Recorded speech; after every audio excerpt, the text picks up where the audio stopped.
अस्सलाम वालेकुम नाजरीन, आप देख रहे हैं प्रोग्राम रियासत और अवाम और मैं हूं मारिया जदू। नाजरीन, इस वक्त मुल्क में काफ़ी सख्त मुआशी सूरत हाल है और अभी की अगर हम बात करें तो डॉलर डबल सेंचुरी के करीब पहुंच चुका है। ओपन मार्केट में डॉलर की कीमत की बात करें तो 196.50 कीमत तक पहुंच चुका है।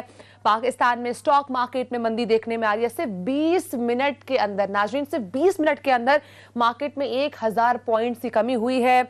और इस वक्त वफाकी हुकूमत का जो फैसला सामने आया है पेट्रोलियम मसनूआत के हवाले से, उन्होंने कहा है कि हम पेट्रोलियम मसनूआत की कीमतों में इजाफा नहीं करेंगे, जबकि आटे की कीमत में मुल्क भर में इजाफा हो रहा है। और शुगर मिल्स की अगर बात की जाए तो उनकी हुकूमत से मुज़ाकरात नाकाम गए हैं, पंजाब हुकूमत से, और उन्होंने कहा है कि हम 70 रुपए की चीनी नहीं बेच सकते हैं। तो आप शुगर मिल्स कहाँ जाएंगी और उसके साथ साथ शुगर के प्राइसेस कहाँ पर जाएंगे, उस पर बात करेंगे। और उसके साथ साथ इस वक्त हुकूमत है वो ये सोच रही है कि या तो हमें सख्त फैसले करने पड़ेंगे या तो फौरी इलेक्शंस करवाने पड़ेंगे। तो हुकूमत अब ये क्या फौरी एक्शन लेती है, क्या वो इलेक्शन की तरफ जाती है या सख्त फैसलों की तरफ जाती है?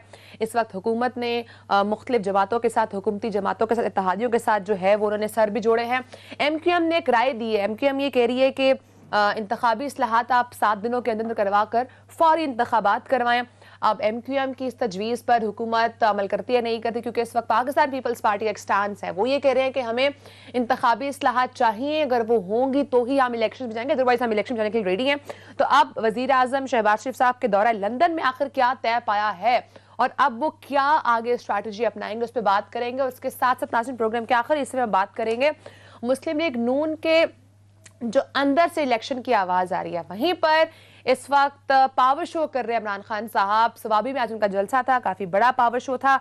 अब क्या इमरान खान साहब जो कह रहे हैं इंतखाबात के हवाले से, तो क्या इस वक्त की मौजूदा हुकूमत अवामी दबाव में आकर, इमरान खान साहब के दबाव में आकर इन इंतखाबात की तरफ जाती है नहीं जाती? और इस हवाले से इमरान खान साहब ने आज मुनखरिफ अरकान के हवाले से भी काफ़ी सख्त जुबान इस्तेमाल की, इन पर काफ़ी तनकीद की, उस पर भी बात करेंगे। मेरे साथ नाजरीन स्काइप के थ्रू हमें ज्वाइन कर शाहिद हसन सिद्दीकी साहब, बहुत शुक्रिया, माहिर माशियात हैं। और एज यूजुअल हमारे साथ नाजरीन सहाफ़ी तजज़ियाकार दिल वड़ाइच भी हैं।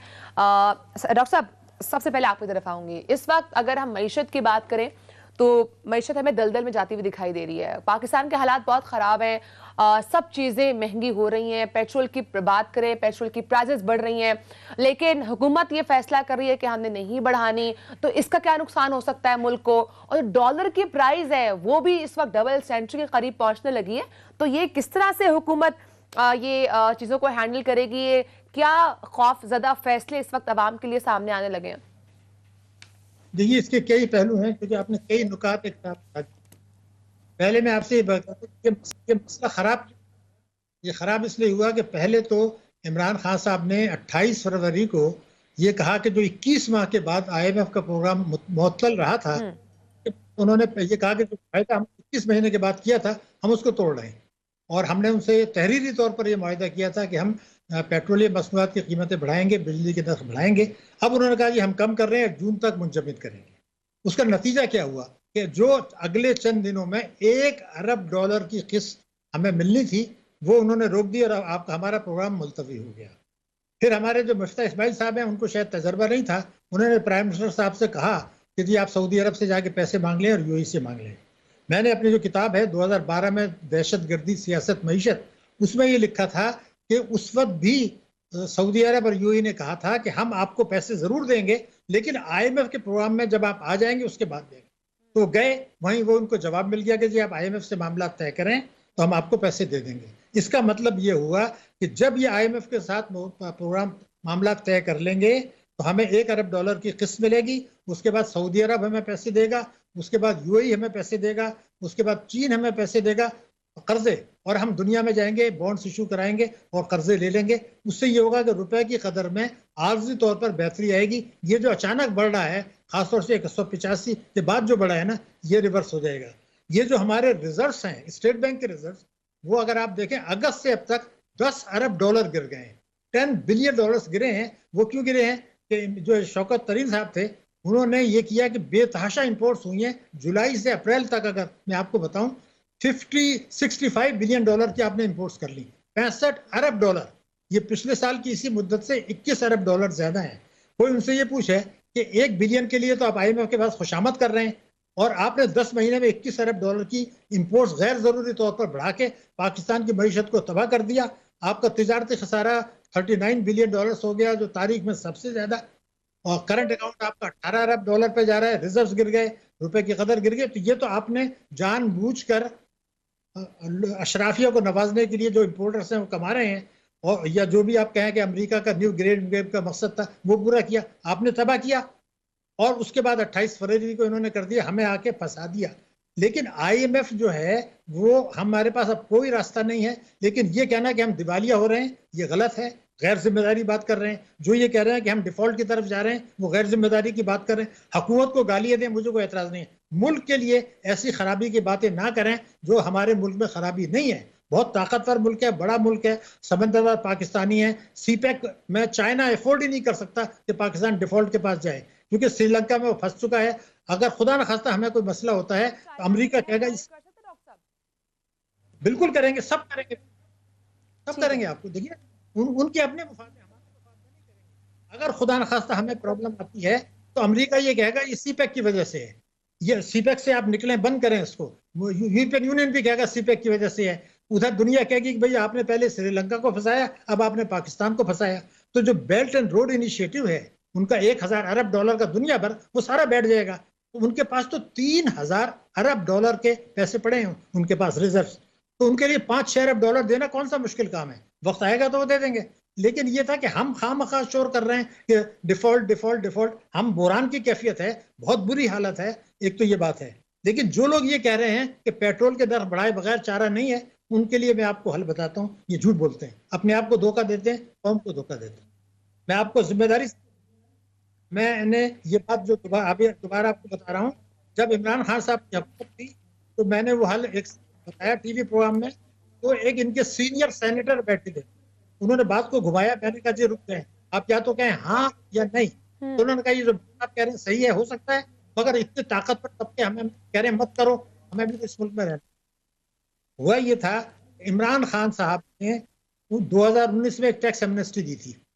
उस टैक्स एमनेस्टी में ये कहा गया था कि दुनिया की तारीख में सबसे कम शरह टैक्स पर, यानी 1.5% तक पर आपने प्रॉपर्टियां, बिल्डिंगें माफ कर दी, 1.5% पर, और 6% यहाँ ले लें, और बाहर लूटा हुआ पैसा जो यहाँ से ले गए वहीं रख लें। अब देखिए, उनकी तो चांदी हो गई, उन्होंने 6% यहाँ दिया टैक्स, और वो सर 130 रुपए पे डॉलर था, 190 पे ले लिए, उनकी तो चांदी हो गई ना।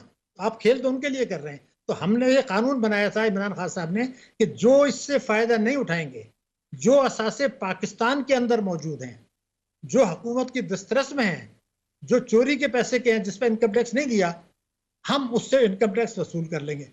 और इमरान खान साहब ने एक दफे से ज्यादा कहा था, और मेरे इल्म में है कि उनके अकाउंट्स की तफसीलात हुकूमत के पास मौजूद है, FBR के पास मौजूद है। मिसाल दे दूं, एक आदमी ने 1 करोड़ रुपया कौमी बचत स्कीम में जमा करा दिया, 1 करोड़ रुपया। अब आपने जब कौमी बचत में जमा कराया अपनी तनख्वाह बचा के, तो उस तनख्वाह पर तो आपने टैक्स दिया था। उस आदमी ने 1 करोड़ रुपए पे इनकम टैक्स नहीं दिया हुआ, और जो है एमनेस्टी भी नहीं दी। तो आपके लिए क्या मुश्किल है कि खत लिख दें, ये पाकिस्तान का कानून था, 1 करोड़ पे आपने टैक्स नहीं दिया, एमनेस्टी भी नहीं की, हम उससे आपसे टैक्स ले रहे हैं। अगर आप नहीं देते तो आपको प्रॉफिट उस वक्त तक नहीं मिलेगा जब तक आप नहीं देंगे, ना इसको कैश कराएंगे। तो 900 अरब रुपया मैं गारंटी कर सकता हूं उन असासों पर जो कंट्रोल में। लेकिन उन जो सेनेटर साहब थे, PTI की हुकूमत उनकी थी, उन्होंने ये कहा हमें भी पता है कि ये हो सकता है, लेकिन ताकतवर तबके जब नहीं करने दे रहे, हमें भी तो यहाँ रहना है। तो आप या तो 22 करोड़ आवाम को कुचल दें, पाकिस्तान की मईशत को दाव पे लगा दें, पेट्रोल के दर बढ़ा दें, IMF के चुंगल में फंसा दें, न्यू ग्रेड गेम के अमेरिका के मकासद पूरे, या इन चोरों को, चोरों से लेते में शर्मा रहे हैं। तो अब मुझे कोई बता दे कि क्या डिफिकल्टी है। तो अशराफिया की मईशत है, जब तक आवाम को आप एजुकेट। जनाब फरमाइए जनाब। डॉक्टर साहब, ये तो बड़ी आपने खुशाइन बात बताई कि खुदा ना खास्ता ऐसा हर कभी ना हो कि मामलात डिफॉल्ट की जानिब जाएं। या तो आपने खुशखबरी सुनाई कि ऐसी कोई खतरा मौजूद नहीं है। अल्लाह ना करे अगर ऐसा कोई सिचुएशन होती है तो IMF के हम डिसिप्लिन में जाए बगैर भी चीन से इमदाद ले सकते हैं, वहां से कोई रुकावट नहीं होगी, क्योंकि दूसरे ममालिक जो है उन्होंने तो ये शर्त रखी हुई है। तो चीन इसमें हमारी मदद को आएगा, आप समझते हैं? देखिए, मैं आपसे कह दूं, दूसरे मुल्कों ने जो मदद की है, आपको मुझसे ज्यादा पता है कि वो अमेरिका के अहकामात के ताबे होते हैं। सऊदी अरब और यूएई दो मुल्क हैं, लेकिन आपको पता है कि वो जब हमारी मदद करते हैं उसमें अमेरिका की उनको आशीर्वाद होती है। चीन एक ऐसा मुल्क है जो कि अमेरिका जो है वो ये चाहता है कि पाकिस्तान चीन से ताल्लुकात खराब हो, क्योंकि चीन को वो कंटेन करना चाहता है। चीन उनके लिए एक मुसीबत बन गया है। उनकी चीन की मैशत अमेरिका से बड़ी होने वाली है। अगर मैं आपको एक फिगर दे दूं, चीन के पास जो रिजर्व्स हैं, अमेरिका और यूरोपियन यूनियन के 27 ममालिक और अमेरिका, उन सब के जो टोटल रिजर्व्स हैं चीन के अकेले के पास उससे ज्यादा हैं। तो वो तो अपने बेल्ट एंड रोड इनिशिएटिव को बचाएगा, वो तो अपने सीपैक को बचाएगा। 3,000 अरब डॉलर के जिसके पास हैं, वो 5 अरब डॉलर वो भी डिपॉजिट शरह सूद पर दे रहा है, कोई हमें खैरात तो नहीं दे रहा है। तो वो 5 अरब डॉलर देना उसके लिए क्या मुश्किल है। वो तो चाहता ही है कि अमेरिका और पाकिस्तान पर सख्ती करे और वो पाकिस्तान के साथ अपने ताल्लुकात बेहतर करें। गवादर से उसको 20 अरब डॉलर सालाना का एक्सपोर्ट बिजनेस मिलने वाला है। तो वो तो अपना फायदा देख रहे हैं। हमारे स्ट्रेटेजिक लोकेशन अल्लाह ताला ने हमें दी है। हम जौहरी ताकत भी हैं, बहुत से इस्लामी ममालिक भी हमारी तरफ देखते हैं। कल को वक्त आता है, जौहरी ताकत है। तो इन स्ट्रेटेजिक लोकेशन हमारे जो समंदरबार पाकिस्तानी हैं, उनके पास कम से कम 175 अरब डॉलर पड़ा है। हमने उनको थोड़ा सा इंटरेस्ट रेट ज्यादा दिया तो रोशन डिजिटल में 4 अरब डॉलर आ गया। और मैं आपको रिकॉर्ड पे बता रहा हूं, जिस वक्त हमने जौहरी धमाके किए थे तो उस वक्त पाकिस्तान पे सैंक्शंस लगी थी। उस सैंक्शन के बाद हमारे रिजल्ट्स बढ़े थे। आज अपने मायूसी फैला दी है पूरे कौम में, डिफॉल्ट, बैंकरप्ट। अरे भाई, तो जब सैंक्शन अमेरिका ने लगाई, यूरोपियन यूनियन ने लगाई, तो हमारे रिजल्ट्स बढ़े थे। मनी चेंजर से ही आप बात करें, एक्सचेंज कंपनी से, फॉरेन बैंक से बात करें कि भाई आप हम यहाँ पैसा लाए, हम हायर रेट ऑफ इंटरेस्ट देते हैं, हो जाएगा। डॉक्टर साहब, ये जो खान साहब कहते हैं कि मैं रूस चला गया और 30% कम कीमत पर ऑयल मिल रहा था, गंदम मिल रही थी, क्या ये डूएबल था? क्या ये जो अमेरिका और यूरोप की मंडियां जो जिन्होंने हमें बहुत से इंसेंटिव्स दिए हुए हैं, क्या वो ये इजाजत दे देती? हम उस साइड पे जाते हैं तो हमारी एक्सपोर्ट्स क्या मुतासर ना होती? या रशिया वाला जो प्लान था वो इस वक्त की जरूरत थी? आप क्या इस पे समझते हैं जो इमरान खान साहब कहते हैं? नहीं, मैं आपसे एक बात बता दूं, आप ही कह रहे हैं ना, रशिया ने तो नहीं कहा कि हम आपको तेल देंगे। अब मुझे कोई समझा तो दे कि रशिया से तेल आएगा कैसे, मुझे आप बता तो देना, रशिया से यहाँ तेल आएगा कैसे? आ ही नहीं सकता है भाई, ये क्या बात कर रहे हैं आप। वो तो रोड ट्रांसपोर्टेशन से आएगा, उसकी कॉस्ट जो होगी। पहले मैं आपको बता दूं, मैं इतने साल से दुनिया देख रहा हूँ, यूरोप में रहा हूँ, कभी मैंने दो मुल्कों के सरबराहों की मुलाकात ऐसी नहीं देखी जिसमें दोनों मुल्कों का झंडा ना हो। ये दोनों बैठे थे, 3 घंटे की मुलाकात हुई। चीन दुनिया को ये बताना चाह रहा था कि मैं अकेला नहीं, उसने इनको बुला लिया।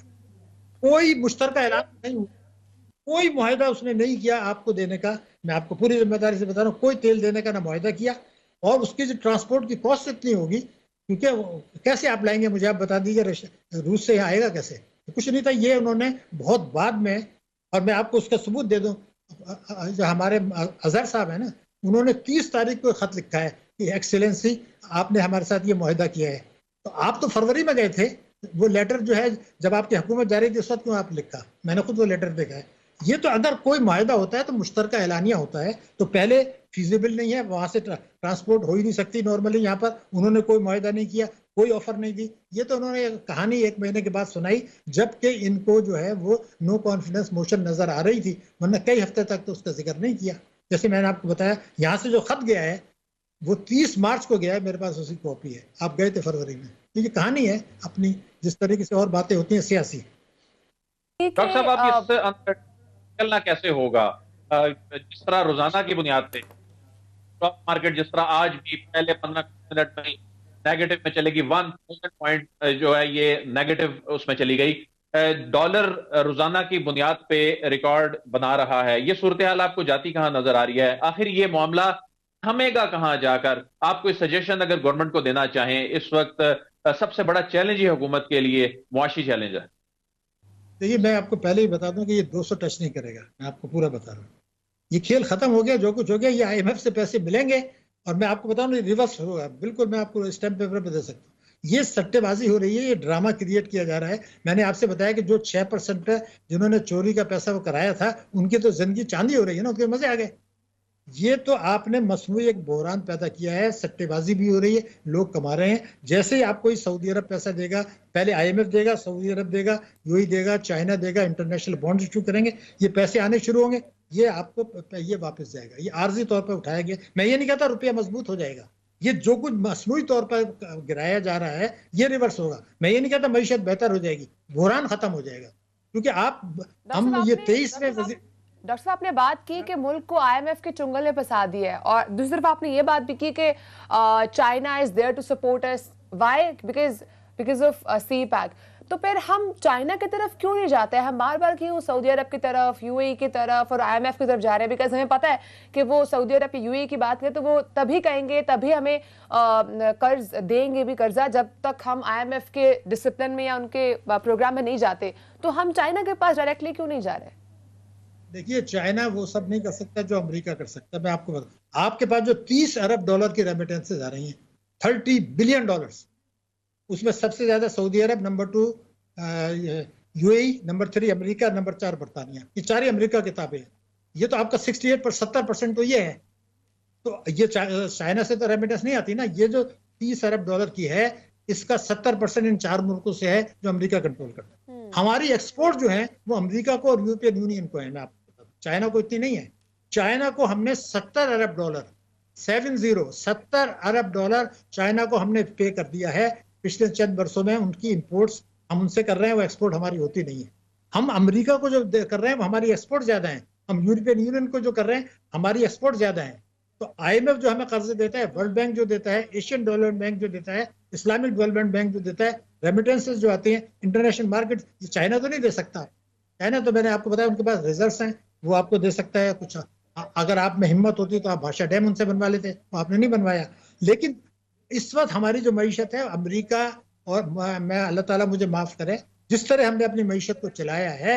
एक हमारे जनरल साहब थे जिन्होंने सेनेट में कहा था कुछ अर्से पहले कि अब मैं उसको कहना नहीं चाहता, उन्होंने ये कहा था कि अगर अमेरिका मेरी इमदाद रोक दे तो हम 3 हफ्ते में घुटने टेक देंगे।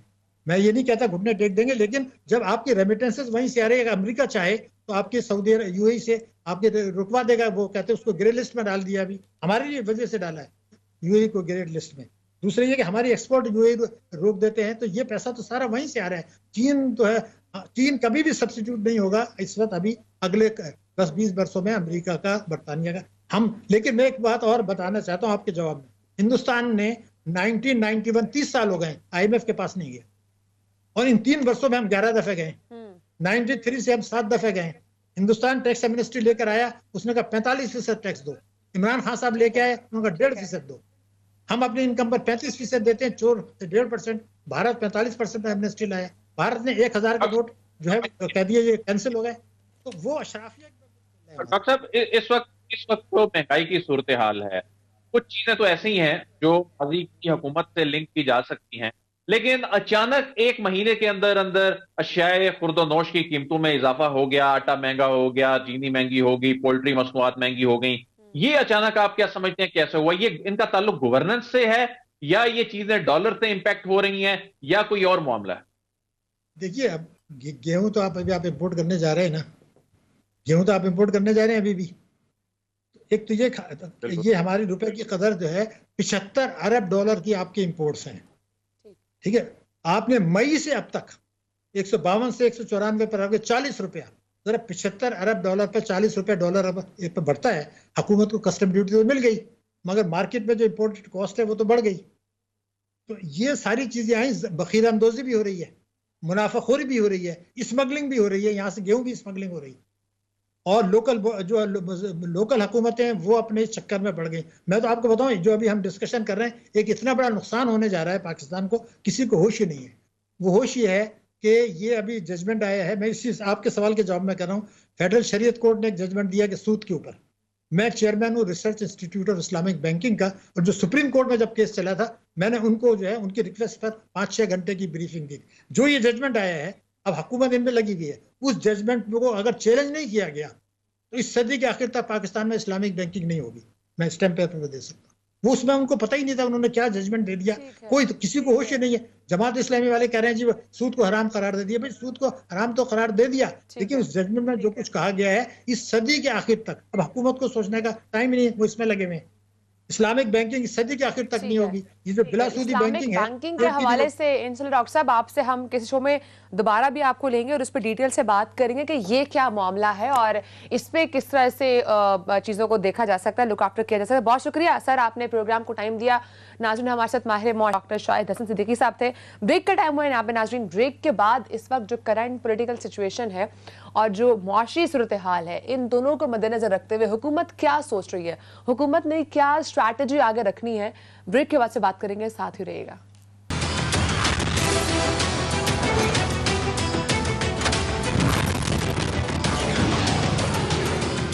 वेलकम बैक नाजरीन, ब्रेक से पहले इस वक्त जो मुआशी सूरत हाल है उस पर हम बात कर रहे थे। अब हम बात करेंगे जो इस वक्त इस मुआशी सूरत हाल को लेकर हुकूमत जो फैसले करने जा रही है। इस वक्त हुकूमती जमातें साथ जुड़कर बैठी हैं और वो डिसाइड कर रही हैं कि क्या फौरी इंतखाबात करवाने हैं या तो मुश्किल फैसले लेने पड़ेंगे। दिल आपकी तरफ आऊंगी, कहिएगा इस वक्त मौजूदा हुकूमत को क्या सूट कर रहा है, फौरी इंतखाबात सूट कर रहे हैं या सख्त मुआशी फैसले सूट कर रहे हैं? देखें, दोनों फैसले ही आसान नहीं है। उसकी रीजन ये है कि फौरी इंतखाबात में अगर चले भी जाएं तो इस वक्त सिचुएशन क्या है ग्राउंड पे सिचुएशन ये है कि इमरान खान कामयाब तरीन जलसे कर रहे हैं, यानी मामूली जलसे नहीं कर रहे, गैर मामूली जलसे कर रहे हैं इमरान खान। और इमरान खान साहब जो हैं वो उनका बयानिया जीत रहा है, इसमें कोई दूसरी राय नहीं है। लंदन प्लान में जब ये डिस्कशंस हो रही थी तो ये बात हुई कि इमरान खान के बयानिए को काउंटर कैसे करना है। इसका मतलब है इमरान खान साहब का बयानिया दर्द सर बन चुका है अपोजिशन की। नवाज शरीफ साहब ने कि आपने क्यों हुकूमत को उठाया, कुछ ऐसी बातें भी जराये के मुताबिक सामने आ रही हैं। फिर ये कहा गया है कि आप लोग इसको काउंटर क्यों नहीं कर पा रहे और हुकूमत उसको काउंटर नहीं कर पा रही। तो ऐसी सूरत में जब इमरान खान ये एस्टेब्लिश कर रहे नहीं बल्कि कर चुके हैं कि उनकी हुकूमत को इन जमातों ने मिलकर साजिश करके निकाला और रोजाना की बुनियाद पे उनके जलसों में जिस तरह आवाम आ रही है, जिस तरह उन्होंने अपने वोटर को मुनतरी कर दिया है, उसके बाद क्या ये इतना आसान है कि मुस्लिम लीग नून फौरी इंतखाबात में चली जाए? मुस्लिम लीग नून इसलिए इंतखाबात के ऑप्शन पे मुस्लिम लीग नून के अंदर एक बहुत बड़ा धड़ा ये बात जरूर कर रहा है कि जो इलेक्टेबल्स हैं उन्हें ये यकीन है कि चले हम अपने अपने हलके सिक्योर कर लेंगे। कल भी आबिद रजा साहब ने जो जलसा किया गुजरात में वो एक कामयाब जलसा था और वहां पर बड़ी गैदरिंग थी। गुजरात के लिहाज से वो देखा जाए तो वो यानी दीगर बड़े शहरों के जलसों से कंपेयर किया जाए तो कल मरियम साहबा का जो कल का जलसा था गुजरात की बड़ी गैदरिंग थी। लेकिन ये इतना आसान नहीं है। अब पाकिस्तान तहरीक इंसाफ बहुत बड़ी कुव्वत के साथ दायरा मैदान में उतर चुकी है और यही वजह है कि पहली मरतबा हो रहा है कि अपोजिशन हुकूमत को सड़कों पर ले आई है। कल क्या सूरत हाल थी, कल के क्या मनाजर थे टेलीविजन स्क्रीन पर कि बिलावल साहब भी सड़कों पर थे, बिलावल साहब जलसे से खिताब कर रहे थे, मरियम साहबा हमजा साहब जलसे से खिताब कर रहे थे, इमरान खान साहब जलसे से खिताब कर रहे थे, मुस्तफा कमाल जलसे से खिताब कर रहे थे, दीगर एक दो जमातें जो है वो पब्लिक गैदरिंग से खिताब कर रही थी। तो इलेक्शन का माहौल तो बन चुका है लेकिन ये डिसीजन इतना आसान नहीं है। और सवाल ये भी है कि अर्ली इलेक्शन का मकसद क्या है? क्या अर्ली इलेक्शन जो है वो फौरी तौर पर असम्बलियां तहलील करके निगरान सेटअप आए, निगरान सेटअप IMF के पास जाए, निगरान सेटअप IMF की शराइत माने और जो होना है बस अगले चंद में? ये इतना आसान है। इस वक्त इलेक्शन जो है वो बाकी जमातें अफोर्ड नहीं कर सकती, लेकिन उसमें मसला ये है कि इस वक्त आगे कुआं पीछे खाई वाला हिसाब है। अगर भी राय दे रही है इस वक्त हुकूमत को, वो ये कह रहे हैं कि 7 दिनों में इंतखाबी इस्लाहात करवाएं और फिर फौरी इलेक्शन में जाएं, लेकिन पाकिस्तान पीपल्स पार्टी तो ये मानने को तैयार नहीं है। वो ये कह रहे हैं कि पहले हम आराम से इंतखाबी इस्लाहात करवाएंगे। वैसे तो हम इलेक्शन में आने के लिए तैयार हैं, लेकिन पहले ये इंतखाबात होंगे, कुछ 2-4 कंडीशंस और हैं, वो जब पूरी होंगी तो ही हम इंतखाबात में जाएंगे। देखें, सियासी जमातें इसको बेइज्जती समझती हैं कि वो ये कहें कि अभी इलेक्शन नहीं होने चाहिए या हम इलेक्शन के लिए तैयार नहीं हैं। उसका मतलब यही होगा कि वो इमरान खान की जो पॉपुलैरिटी है उससे डर गए और इसलिए वो कहते सब ये हैं, कह सब ये रहे हैं जी हम अर्ली इलेक्शन के लिए तैयार हैं, हम भी अवाम में जाने के लिए तैयार हैं, लेकिन पहले ये चीजें हों। और उसमें जरदारी साहब ने तो जितनी शराइत रख दी कि उस प्रेस कॉन्फ्रेंस में कि इंतखाबी इस्लाहात भी हों, नैब की इस्लाहात भी हों, दीगर इस्लाहात भी हों, मुआशी इस्लाहात होनी है, तो उसका मतलब तो ये है कि अगले 3-4 महीनों में जो जरदारी साहब की बात मानी जाए तो इलेक्शन होते नजर नहीं आते। लेकिन जाहिर है उनकी वहां पर सिंध गवर्नमेंट है, वो ये क्यों चाहेंगे कि सिंध गवर्नमेंट जो है वो 1 साल पहले खत्म कर दी जाए, क्योंकि उसके बाद तो आना फिर भी उन्होंने बाहिर सिंध गवर्नमेंट में ही है अगर वो आए तो वफाक में तो अभी उनकी सूरत हाल बनती दिखाई नहीं दे रही। तो बाकी जो पीएमएलएन है, पीएमएलएन के अंदर भी एक बहुत बड़ा धड़ा अर्ली इलेक्शन चाहता है, लेकिन उसमें जाहिर है इत्तेहादियों के साथ ये कमिटमेंट करके आए थे, इत्तेहादियों को इस तरह ये छोड़ नहीं सकते। लेकिन अर्ली इलेक्शन की बात वही है कि इस वक्त इमरान खान का सामना करना इलेक्शन में ये इतना आसान काम नहीं होगा। इमरान खान के खिलाफ अभी तक इन्होंने क्या एस्टेब्लिश किया है, 1 महीना खत्म होने के अंदर अंदर 2 नैरेटिव ऐसे जो बनाए गए इमरान खान को दचका लगाने के लिए हुकूमत की जानिब से। पहला नैरेटिव समझते हैं कि इस वक्त नून लीग को, जहां पर उनकी अंदर की जमात भी ये कह रही है कि फौरी इंतखाबात, जैसे भी आपने कहा कि 2 धड़े बन चुके हैं, एक ये चाह रहा है कि फौरी इंतखाबात हो, इमरान खान साहब तो कह ही रहे हैं फौरी इंतखाबात हो, लेकिन जरदारी साहब, पाकिस्तान पीपल्स पार्टी भी इस वक्त नून लीग को टफ टाइम दे रही है रिगार्डिंग इलेक्शन, क्योंकि वो तो उसकी मुखालफत कर रहे हैं। देखिए मैं ये बात बिल्कुल मैं ये इसलिए बात कर रहा हूं, देखें इमरान खान के खिलाफ 2 नैरेटिव 1 महीने के अंदर उनकी हुकूमत के खात्मे के बाद बनाने की कोशिश की गई, दोनों नाकाम हो गए। आज क्यों फराह खान पे बात नहीं हो रही? जिस तरह आबोताब जोरों शोर से बात की जा रही थी, जिस तरह से ना सिर्फ मीडिया बल्कि सोशल मीडिया पर जिस तरह इनकी प्रेस कॉन्फ्रेंसेज में हुकूमती खासतौर पर जो वजीर इत्तेहाद हैं, अब वो क्यों नहीं उस पर बात हो रही? रीजन ये है कि अच्छा ये जो करप्शन का इल्जाम लगाया गया था इमरान खान पे, दूसरा लगाया गया था जो फर्जी कार्ड था, ये दोनों चीजें ऐसी थी, ये दोनों नुकात ऐसे थे जिस पर इमरान खान के जो क्रेडेंशियल्स हैं वो सारी दुनिया जानती है, बड़े स्ट्रांग है। करप्शन का इल्जाम आप इमरान खान पर लगाएंगे तो सबको पता है कि लोगों का रिस्पांस क्या होगा, तो फिर वो फराह खान वाला मामला बीच में लाने की कोशिश की, लेकिन आज उस पर क्यों नहीं बात हो रही? इसका मतलब है वो दम तोड़ता जा रहा है। फिर दूसरा जो मजहबी कार्ड वाला मामला था, उसमें भी जब अदालत का हुक्म आ गया उसके बाद भी उसको धचका लग गया, वो मामला खत्म हो गया। अब नैरेटिव बनाना शुरू कर दिया है पीएमएलएन ने और इन इत्तेहादियों ने कि जो इस वक्त की मुआशी सूरत हाल है, आज अखबारात में इश्तिहार भी लगे हैं कि जी इस वक्त की जो मुआशी सूरत हाल है इसके जिम्मेदार इमरान खान है। कंपैरिजन किया जा रहा है 2018 का 2022 से। ये काम जो इनको करना था वो हुकूमत संभालने के फौरी बात करना था, ये लग गए दूसरे 2 नैरेटिव बनाने में। जब ये दूसरे 2 नैरेटिव कमजोर हो गए, वो नहीं बन सके, वो स्टैब्लिश नहीं हो सकी चीजें, तो ये इकोनॉमी वाली साइड पे बड़े लेट आए हैं। उतनी देर तक इमरान खान ये स्टैब्लिश कर चुके हैं कि देखें जी इस वक्त जो महंगाई है इसकी जिम्मेदार मौजूदा हुकूमत है, और मैं तो मुल्क जो है वो कदरे बेहतर हालत में छोड़ के गया था, इस तरह की सिचुएशन तो नहीं थी, खुदा न खास्ता डिफॉल्ट की बातें हो रही हैं। डॉक्टर शाहिद सदीकी साहब बात कर रहे थे कि इतनी बुरी सूरत हाल नहीं है और होगा डिफॉल्ट वाला जो मामला है, लेकिन इस वक्त जो आम बात जुबान आम है वो क्या है? वो मईशत है, और मईशत में स्टॉक मार्केट जो है उसको कैसे इमरान खान से जोड़ा जा सकता है? डॉलर जो बढ़ रहा है इसको कैसे इमरान खान से जोड़ा जा सकता है? ठीक है, इस वक्त इमरान खान साहब भी अदील मुल्क भर में पास कर रहे हैं, तो इमरान खान साहब का जो अर्ली इलेक्शन का बयानिया है वो कितना स्ट्रांग है और उस पर कितना जल्दी जो है वो इंतखाबात हो सकते हैं, ब्रेक के बाद इस पर बात करेंगे, साथ ही रहेगा।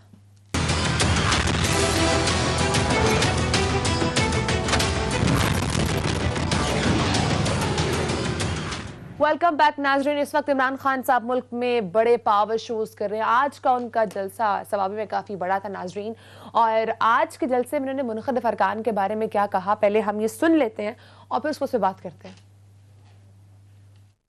सारे पाकिस्तान में ये कह रहा हूं कि सारे पख्तूनख्वा में सिर्फ एक लौटा हुआ, एक फैसलाबाद के लोगों को मैंने कहा, वैसे जिस तरह फैसलाबाद में कल लोग निकले हैं, मैंने कभी अपनी जिंदगी में इस तरह की जोश और जज्बा फैसलाबाद में नहीं देखा। लेकिन मैंने एक गिला किया फैसलाबाद से, मैंने एक गिला किया, मैंने कहा फैसलाबाद सबसे ज्यादा लोटे फैसलाबाद से निकले थे,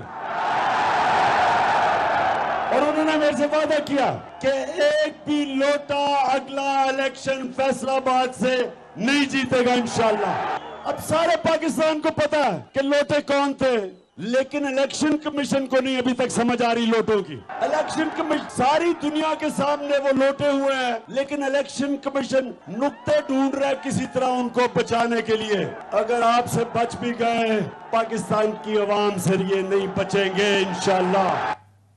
अदील, इस वक्त इमरान खान साहब जहां पर हुकूमत के ऊपर तनकीद कर रहे हैं, वहीं पर वो मुनखरिफ अरकान के बारे में बहुत से तनकीद कर रहे हैं और उसके साथ साथ इलेक्शन कमीशन में भी तनकीद कर रहे हैं। आप क्या समझते हैं कि इलेक्शन कमीशन को बिना देखे ही फैसला कर लेना चाहिए कि कौन मुनखरिफ है, कौन नोटा है और कौन नहीं?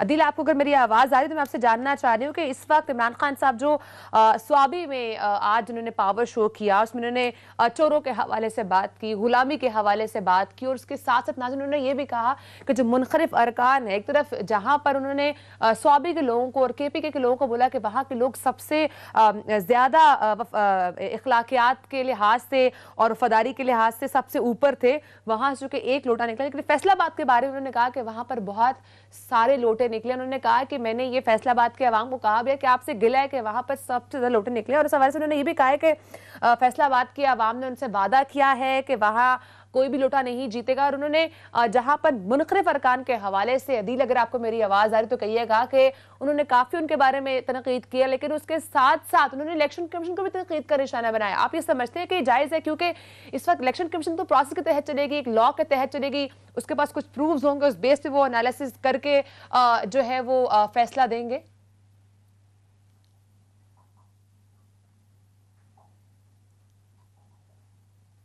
अदील अदील अदील की हमें इस वक्त नाज़रीन आवाज़ नहीं आ रही। हम नाज़रीन बात कर रहे हैं इमरान खान साहब के आज के स्वाबी के जलसे के हवाले से। इस वक्त इमरान खान साहब अंदरूनी साजिश की बात कर रहे हैं, इस वक्त जो बाहर की अमरीकी साजिश के हवाले से भी बात कर रहे हैं। काफ़ी सख्त इस वक्त इमरान खान साहब फ्रंट फुट पर खेल रहे हैं और मुनखरिफ अरकान के हवाले से बात कर रहे हैं। और इसी हवाले से उन्होंने जो आज जो जलसा किया, उन्होंने ये भी कहा है कि इस मुल्क में बहुत बड़े बड़े ओहदों पर बहुत सारे चोर बैठे हैं। तो इस हवाले से उन्होंने FIA को भी बीच में उस हवाले से बात की, तो वो क्या फरमा रहे थे नाज़रीन ये भी जरा सुन लीजिए। जब चोर ऊपर बैठ जाएं, वो सबसे पहले मुल्क के इदारे तबाह करते हैं। FIA आज हमारी आंखों के सामने तबाह हो रहा है। तो उनके ऑफिसर जिन्होंने बड़ी मेहनत से शहबाज शरीफ और उसके बेटों के ऊपर 24 अरब रुपए के करप्शन के केस, मनी लॉन्ड्रिंग, नौकरों के नाम पे, चपरासियों के नाम पे अरबों रुपया जो उन्होंने पकड़ा, एक हार्ट अटैक से मर चुका है, डॉक्टर रिजवान मर चुका है और दूसरा उसको भी हार्ट अटैक हुआ जो दूसरा ऑफिसर था। आज वो अपनी जिंदगी की जंग लड़ रहा है। तो FIA तो तबाह हो गई। उसके ऊपर एक कातिल बैठा दिया, फैसलाबाद का कातिल जिसने 18 लोगों को कत्ल किया, राना सनाउल्लाह, वो बैठ गया ऊपर। इसी तरह इदारे खत्म होते हैं जब मुजरिमों को ऊपर बैठाते हैं। जी नाज़रीन, इसी हवाले से वो ये भी फरमा रहे थे कि ऐसे बड़े लोग अगर इदारों पर आके बैठ जाएंगे, होकर हुकूमत में आएंगे, तो वो इदारों के साथ साथ उनको तबाह करने के साथ साथ मुल्क को भी तबाह करेंगे। और इम्पोर्टेड हुकूमत के हवाले से उन्होंने कहा जिस वक्त अंदरूनी साजिश हो रही है मुल्क के अंदर, उस हवाले से उन्होंने बात की है। उन्होंने बैरूनी साजिश की बात की है कि इस वक्त अमरीकी साजिश की वजह से हुकूमत सामने आई है। तो काफ़ी इस वक्त इमरान खान साहब बड़े पावर शोज कर रहे हैं और वो इस वक्त अर्ली इलेक्शंस की बात कर रहे हैं कि अर्ली इलेक्शंस उन्होंने करवाने हैं। तो ये अर्ली इलेक्शंस का जो मुतालबा है इमरान खान साहब का, वहीं पर इस वक्त हुकूमत भी सोच रही है। खासकर अगर मुस्लिम लीग नून की बात की जाए तो मुस्लिम लीग नून इस वक्त ये सोच रही है कि हमने इलेक्शन की तरफ जाना है, नहीं जाना, ये जो इस वक्त सख्त मईशत के हवाले से फैसले हैं वो करने हैं कि नहीं करने। क्योंकि इस वक्त जो साबिका हेड थे FIA के शहबाज साहब, उन्होंने कहा कि मुल्क इस वक्त डिफॉल्ट होने की तरफ जा रहा है। तो इस तरह के बयानात भी सामने आ रहे हैं। तो इस पर हमारे साथ नाज़रीन पहले सेगमेंट डॉक्टर शाहिद हसन साहब से बात, उन्होंने ये कहा कि इस तरह के स्टेटमेंट्स गलत हैं। अगर आप अपने बारे में कोई बात करें तो बात करें, बट पाकिस्तान के बारे में, मुल्क के बारे में ऐसी बात नहीं करनी चाहिए। तो इस वक्त जो फौरी इंतखाबात का या फौरी इलेक्शंस का, अर्ली इलेक्शंस का जो इस वक्त बयानिया सामने आ रहा है, ये अब कहाँ जाएगा, कहाँ रुकेगा, इसलिए बात करेंगे नाज़रीन। लेकिन टाइम जो कि खत्म हो चुका है। इंशाल्लाह आपसे कल मुलाकात होगी। अपना बहुत सारा ख्याल रखिएगा। अल्लाह हाफ़िज़।